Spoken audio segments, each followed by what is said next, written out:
Hello friends, my name is Manoj Kumar. Welcome back to my YouTube channel मेरी मारुति मेरी पहचान।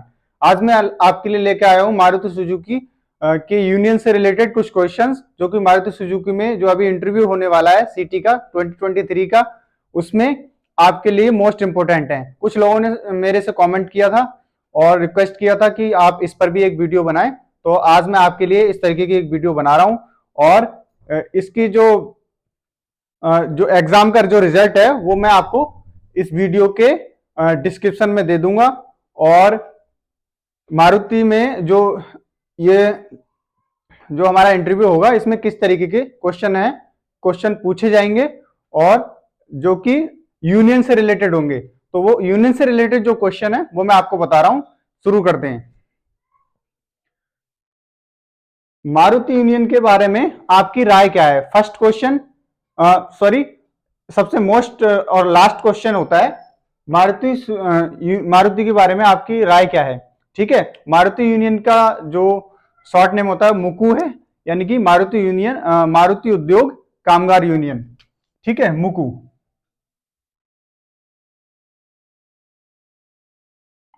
मुकू के बारे में आपकी राय क्या है? ये मोस्ट और लास्ट क्वेश्चन होता है, most important and last question. तो उस सबसे पहले जब हम इंटरव्यू रूम में एंटर करते हैं तो हमसे जो फर्स्ट क्वेश्चन पूछा जाता है वो होता है अबाउट यू, अपने बारे में बताओ।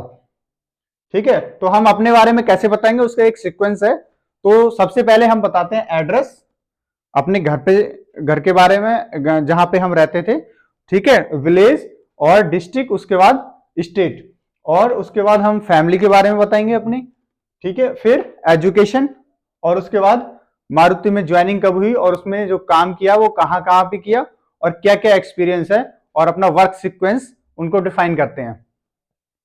ठीक है, अगर हमें वो रोकते हैं और उसमें से पूछते हैं कुछ, तो हम उसमें से आंसर देंगे, नहीं तो फिर उनका नेक्स्ट क्वेश्चन फिर होता है यूनियन के बारे में। यूनियन जो कि मारुति सुजुकी का एक पार्ट है, वो भी एक जरूरी पार्ट है मारुति सुजुकी का। तो यूनियन के बारे में राय आपकी क्या है वो जानना जरूरी होता है, तो इंटरव्यू में जरूर पूछते हैं वो क्वेश्चन, और ये जरूरी होता है बताना। तो इससे रिलेटेड कुछ क्वेश्चंस हैं, तो उसको आप ध्यान से देखें। यूनियन होनी चाहिए या नहीं? ठीक है, पहले वो पूछते हैं यूनियन होनी चाहिए या नहीं, इसके बारे में आपकी क्या राय है। तो भाई हमें ये आंसर देना है, भाई यूनियन होनी चाहिए, कल्याण के लिए यूनियन होनी जरूरी चाहिए। यदि हाँ, अब आपने बोल दिया हाँ, ठीक है, तो एम्प्लॉयज के कल्याण के लिए यूनियन होनी चाहिए। ठीक है, दैट इज क्यों का आंसर है, क्यों। ठीक है, क्या आप यूनियन में किसी को जानते हैं? ठीक है, इस तरीके का क्वेश्चन है तो आपने बोलना है नो। नो सर, मैं यूनियन में किसी को नहीं जानता। ठीक है, फिर वो बोलते नहीं किसी को तो जानते हो। ठीक है, तो आप बोल सकते हो हाँ, कोई लाइन पे कोई बंदे आते हैं, मतलब कोई भैया या अंकल टाइप के आते हैं, तो वो हाथ मिला के चले जाते हैं, बाकी मैं नाम वगैरह नहीं जानता। तो इस तरीके से आप रफली बता सकते हैं। ठीक है, ज्यादा अगर कोई आपकी बहुत ज्यादा परिचित है तो उसको बताने की जरूरत नहीं है मेरे हिसाब से। ठीक है, तो अगर आपको कोई समस्या है, तो किसको बताएंगे? इस तरीके से इससे रिलेटेड क्वेश्चन भी पूछ सकते हैं, इस तरीके के क्वेश्चन भी पूछ सकते हैं कि आपको कोई समस्या है तो किसको बताएंगे। तो हम सभी बोलते हैं कि सुपरवाइजर को बताएंगे, शिफ्ट इंचार्ज को बताएंगे। तो इस तरीके से पूछ सकते हैं। अगर कोई भी आपकी समस्या नहीं सुन रहा, शिफ्ट इंचार्ज भी नहीं सुन रहा, डीपीएम भी नहीं सुन रहा, तो फिर आप किसको बताएंगे? तो फिर हमने ऐसे में यूनियन का नाम नहीं लेना है। वो बंदा वो ये भी पूछ सकते कि यूनियन को क्यों नहीं बताएंगे, है ना। तो हमने उसका आंसर देना पड़ेगा कि यूनियन एक थर्ड पर्सन है और उनका काम जो है वो दूसरे तरीके का है, वो हमारी भलाई के कल्याण के लिए, हमारी सैलरी वगैरह देखने के लिए, या हमारी कोई जो मजदूर से रिलेटेड कोई बात है रिलेटेड, तो उसको मैनेजमेंट तक पहुंचाने के लिए एक माध्यम है यूनियन, ना कि हमारी छोटी छोटी समस्याओं को सॉल्व करने के लिए। अगर हम छोटी छोटी समस्या को उस तक बताएंगे तो ये एक बड़ा प्लेटफॉर्म है, और इसमें हमारे घर की परिवार की बात है, वो तीसरे बंदे को लाने में उसको ठीक नहीं है। हमारी घर की परिवार की बात हम घर परिवार में ही करेंगे, शिफ्ट इंचार्ज और सुपरवाइजर या डीपीएम लेवल पे ही हम सॉल्व करेंगे उसको। अगर हमारी सॉल्व नहीं होती है तो जैसी वो राय देंगे उसके अनुसार हम एक्सेप्ट करेंगे। ठीक है, तो इस क्वेश्चन का आंसर ये हो जाएगा। अगर आपको परमानेंट कर दिया जाए तो आप मुकु का इलेक्शन कब लड़ेंगे? ठीक है, और लड़ेंगे तो क्यों लड़ेंगे, और नहीं लड़ेंगे तो क्यों नहीं लड़ेंगे? ठीक है, तो इस तरीके से भी क्वेश्चन पूछ सकते हैं। तो आप बोल सकते हो कि सर मैं यूनियन का इलेक्शन लड़ूंगा ही नहीं, क्योंकि मेरा ऐसा कोई बैकग्राउंड नहीं है राजनीति से रिलेटेड, मेरे को राजनीति के बारे में कोई खास नॉलेज नहीं है, मैं थोड़ा बहुत देश के बारे में रफली जानता हूं, बाकी मेरे को इलेक्शन में कोई इंटरेस्ट नहीं है। मैं अपनी मेहनत में फोकस रखता हूं, जो मैं काम करता हूं उसमें जिसमें मेरे को एक्सपीरियंस सबसे ज्यादा है, मैं उसी को लेकर के आगे बढ़ूंगा। ठीक है, आपको मारुति के बारे में कैसे पता चला जिसके कारण आपको मारुति कंपनी को चुना? ठीक है, तो वो ये पूछेंगे कि आप जैसे मारुति में आपने ज्वाइन किया, कब किया था और किस तरीके से किया था, आपको कैसे पता चला, किसी दोस्त ने बताया या किसी रिश्तेदार ने बताया या फिर कोई आपका मारुति में काम कर रहा है उसने बताया?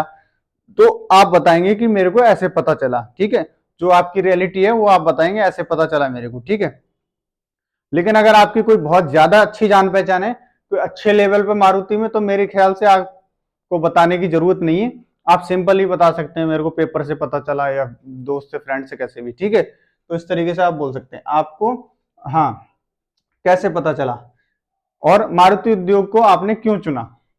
ठीक है, कंपनियां तो बहुत सारी हैं, होंडा है, टोयोटा है, महिंद्रा है, ठीक है, निशान है, तो आपने मारुति को ही क्यों चुना चुना तो आप इसके बारे में आपको पता ही है कि मारुति जो इंडिया ऑटोमोबाइल सेक्टर की कार निर्माता कंपनी में नंबर 1 कंपनी है, और मारुति कार से मैं पहले लोग पूरे इंडियंस ही अप्रिसिएटेड रहते हैं, और वो सारे के सारे इंडियंस लगभग 60-50% लोग यही सोचते हैं कि मैं मारुति की कार खरीदूं, क्योंकि मारुति की कार बहुत ही पुरानी कंपनी है मारुति, और हमारे दिल से जुड़ी हुई है, और मोस्टली लोग मारुति को ही जानते पहचानते हैं। तो मैं भी मारुति से काफी समय से जुड़ा हुआ हूँ, काफी लगन रही है मेरी मारुति से, इसलिए मैंने मारुति को चुना। मारुति आपके परमानेंट होने से कंपनी को क्या फायदा होगा, और हम कंपनी में और क्या सुधार कर सकते हैं। ठीक है, जब हम आपको परमानेंट कर देते हैं तो हमारी कंपनी में आपके परमानेंट होने से क्या फायदा होगा। ठीक है, ये आपको आंसर देना, अपने आप को सेल करना। आप अपनी कोई भी ऐसी क्वालिटी बता सकते हैं कि मैं ऐसा करूंगा जिससे कंपनी को इतना फायदा होगा। जरूरी नहीं है बड़ा फायदा हो, बट एक छोटे लेवल पे आप काम करेंगे तो छोटा सा फायदा भी काफी बड़ा होता है। ठीक है, क्योंकि इतने इंप्लॉयज हैं, अगर सब थोड़ा थोड़ा करेंगे तो काफी बड़ा इंप्रूवमेंट हो सकता है। ठीक है, दूसरा होता है कि दूसरा क्वेश्चन है इसी में कि और कंपनी जो ये सिस्टम चल रहा है कंपनी का, उसमें हम और क्या सुधार कर सकते हैं। तो कोई भी चीज आप सोच सकते हैं जो कंपनी के लिए फायदेमंद हो, जो सुधार कर सकते हैं कंपनी में अभी भी। जैसे एडवर्टाइजमेंट से रिलेटेड हो गया, जो जैसे कि मारुति कार्स का ज्यादा एडवर्टाइजमेंट टीवी पे नहीं आता है, कमी आता है बहुत, और जैसे अदर ब्रांड जो हैं वो अपना एडवर्टाइजमेंट देते हैं, तो उस तरीके से मारुति का कमी आता है। या कोई और राय है आपकी, जैसे ट्विटर पे, फेसबुक पे, इस तरीके से हम थोड़ा प्रचार और ज्यादा बढ़ा सकें, या यूट्यूब पे, तो इस तरीके से भी आप कुछ अपना सजेशन दे सकते हैं, या कोई काइजन वगैरह, या कोई सजेशन, या कोई आपका वेंडर से रिलेटेड या फाइनेंस से रिलेटेड, आप कुछ भी ऐसा बता सकते हैं जो आगे सुधार हो सके और जो कंपनी के लिए फायदेमंद हो, और जिससे कि कंपनी ग्रोथ करे। ठीक है, तो आज की वीडियो में बस इतना ही, मिलते हैं नेक्स्ट वीडियो में। आशा करता हूं कि आपके लिए ये वीडियो बेनिफिशियल हो और आप इंटरव्यू में सेलेक्ट हो। थैंक यू, बाय बाय, चाओ।